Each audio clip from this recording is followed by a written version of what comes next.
So hello guys, welcome back to my channel. So guys, आज की इस video में हम डिस्कस करने वाले हैं कुछ और प्रीवियस ईयर क्वेश्चन। सो देखते हैं एक बारी। गाइस, ये जो क्वेश्चन आया था, ये गेट में पूछा गया था। गेट 2020 का ये क्वेश्चन। सो देखते हैं एक बारी। Major product formed in the following transformation is.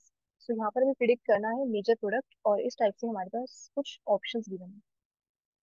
So first step की अगर हम बात करें, फर्स्ट स्टेप में हमारे पास क्या है? Zinc metal. हम जिंक मेटल ऐड कर रहे हैं। और अगर हम रिएक्टेंट की बात करें, सो रिएक्टेंट में वी हैव एस्टर। ठीक है, एस्टर फंक्शनल ग्रुप है, एक अल्कीन है और एक कार्बन और ब्रोमीन का बॉन्ड है।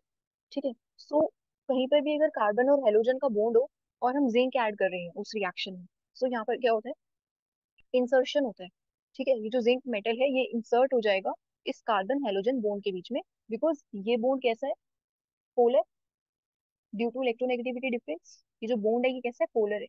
ठीक है, तो ये जो पोलर बॉन्ड है, इस पोलर बॉन्ड में जो जिंक है, जिंक मेटल आकर यहाँ पे इंसर्ट हो जाएगा। जैसे कार्बन, यहाँ पर जिंक और ये ब्रोमीन, इस टाइप से इंसर्ट हो जाएगा। ठीक है। सो फर्स्ट स्टेप में क्या देखना है हमें? इंसर्शन। सो एक बार देखते हैं यहाँ पर। सो अगर कहीं पर भी जिंक मेटल हो और हमारे पास कार्बन हेलोजन का बॉन्ड और रिएक्टेंट में, तो फर्स्ट स्टेप में आप क्या करवाओगे? इंसर्शन। नेक्स्ट स्टेप देखते हैं एक बार यहाँ पर अल्कीन है और CH2Br। CH2Br, ये हमारे पास रिएक्टेंट, और यहाँ पर हम ऐड करने वाले हैं जिंक। ठीक है। सो फर्स्ट स्टेप में यहाँ पर क्या होगा? इंसर्शन। इंसर्शन हो जाएगा यहाँ पर। ठीक है, मेटल का मेटल इंसर्शन होगा इस वाले बोन पर। ठीक है। सो इसको हम ऐसे लिख सकते हैं, CH2, ये अल्कीन है, ये एस्टर है, और यहाँ पर ये जिंक है और ये ब्रोमीन। ठीक है।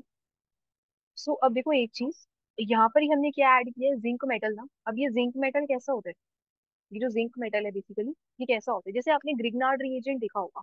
ग्रिग्नार्ड रिएजेंट में हमारे पास कुछ इस टाइप से होता है, MgBr ऐसे होता है ना। ये कार्बन है और आगे फिर रिएक्टेंट जो भी आपको गिवन है इस टाइप से आर एज्यूम कर लेते हैं कोई ग्रुप। ठीक है, तो यहाँ पर हमारे पास होता है RCH2 और ये MgBr। सो यहाँ पर हम क्या देखते हैं ग्रिग्नार्ड रिएजेंट में?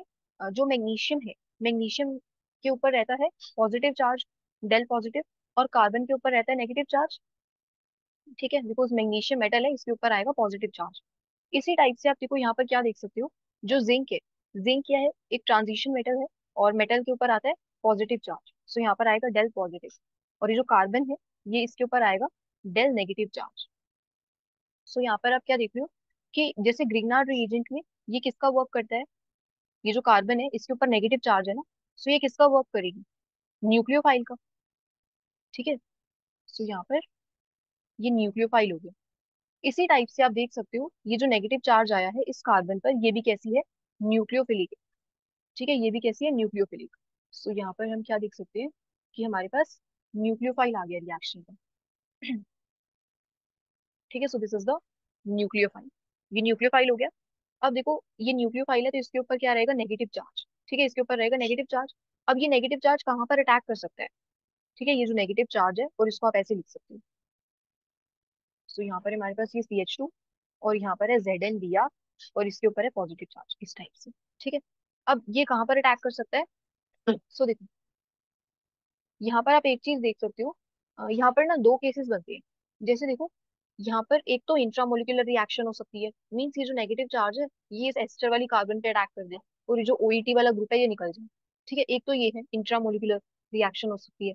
अब देखो सेकंड स्टेप में हमारे पास है अल्डिहाइड, या फिर आप कह सकते हो बेंजल्डिहाइड है हमारे पास। बेंजल्डिहाइड है इस टाइप से, यहाँ पर है CH2। ठीक है, इस टाइप से हमारे पास बेंजल्डिहाइड।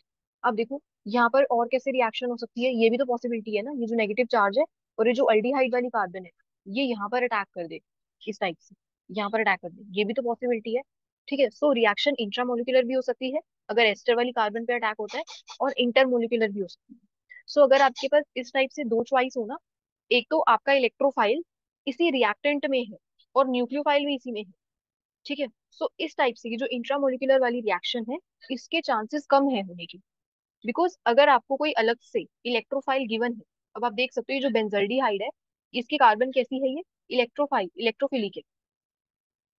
इलेक्ट्रोफिलिक है ये, अटैक यहाँ पर हो सकता है। तो फिर इंट्रामोलिकुलर रिएक्शन नहीं होगी। कैसे होगी?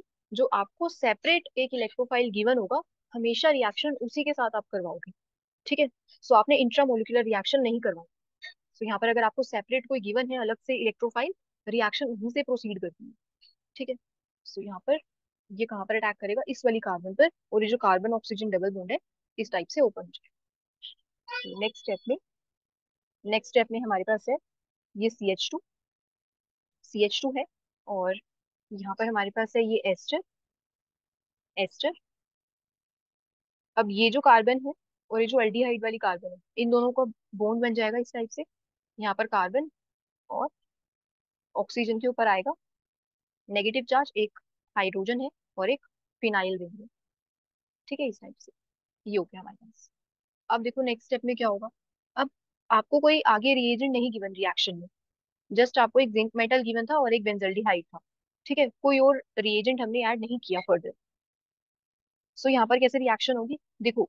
अब ये जो ऑक्सीजन के ऊपर नेगेटिव चार्ज है, यहाँ पर कोई लिविंग ग्रुप तो है नहीं कि नेगेटिव चार्ज ऐसे आए और ये एच या फिर फिनाइल रिंग बाहर चले जाए।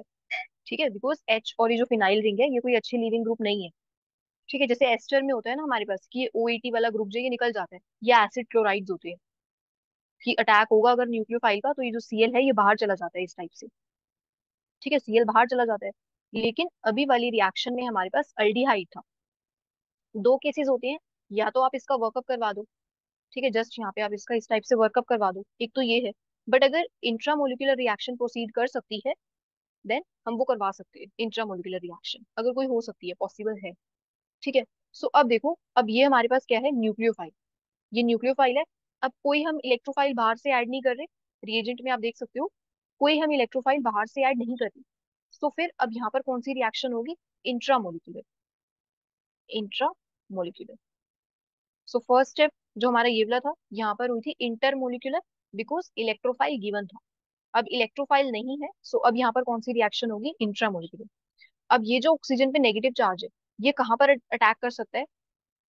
ये कहाँ पर अटैक कर सकता है देखो, ये इस वाली कार्बन पर, एस्टर वाली कार्बन पर इस टाइप से अटैक कर सकता है। और ये जो कार्बन ऑक्सीजन का डबल बॉन्ड है ये ओपन हो जाएगा। ठीक है, यहाँ पर अटैक कर सकता है। और देखो एक पॉसिबिलिटी ये थी कि ये इस वाली कार्बन पे अटैक कर दे, इस वाली कार्बन पे। ठीक है, बट आप ये देख सकते हो अगर ये एस्टर वाली कार्बन पे अटैक करता है, इस वाली एस्टर वाली कार्बन पे अगर ये अटैक करता है, सो OET ग्रुप निकल सकता है। सो बेसिकली आप ये देख सकते हो ये कैसा है? एक अच्छा इलेक्ट्रोफिलिक सेंटर है। कैसा है ये? एक अच्छा इलेक्ट्रोफिलिक सेंटर है। और दूसरा आप कैसे देख सकते हो इसको? Hard soft acid base principle के बेस पर भी आप इसको देख सकते हो।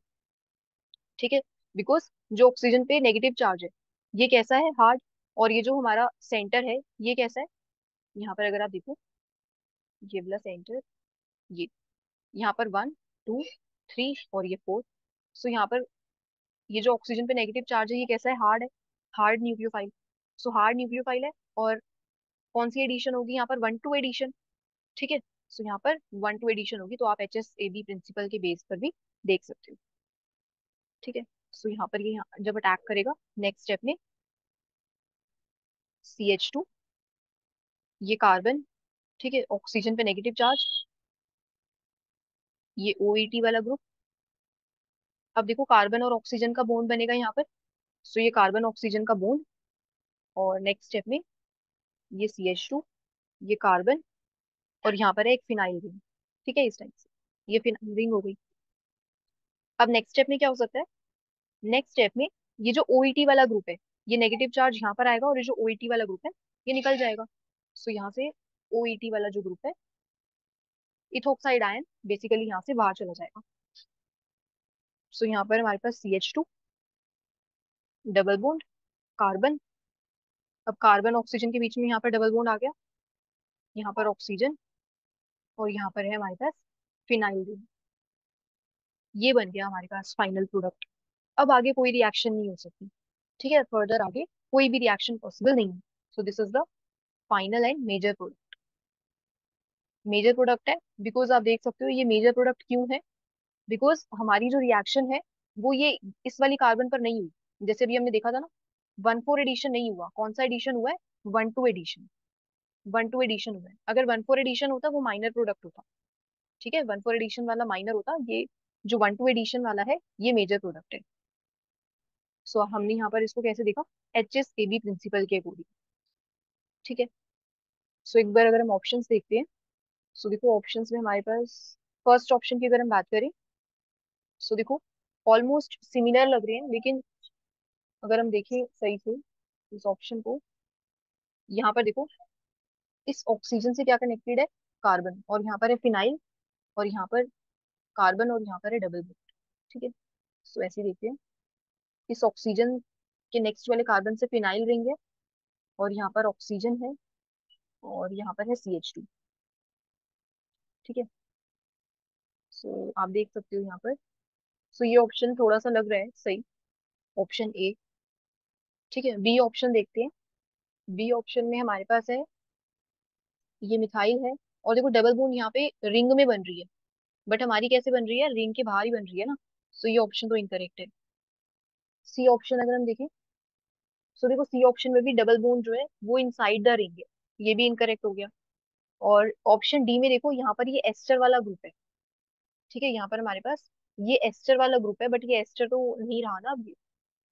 ठीक है। आप देख सकते हो यहाँ पर हमारे पास जो एस्टर कैसा बन रहा है, ये है एस्टर।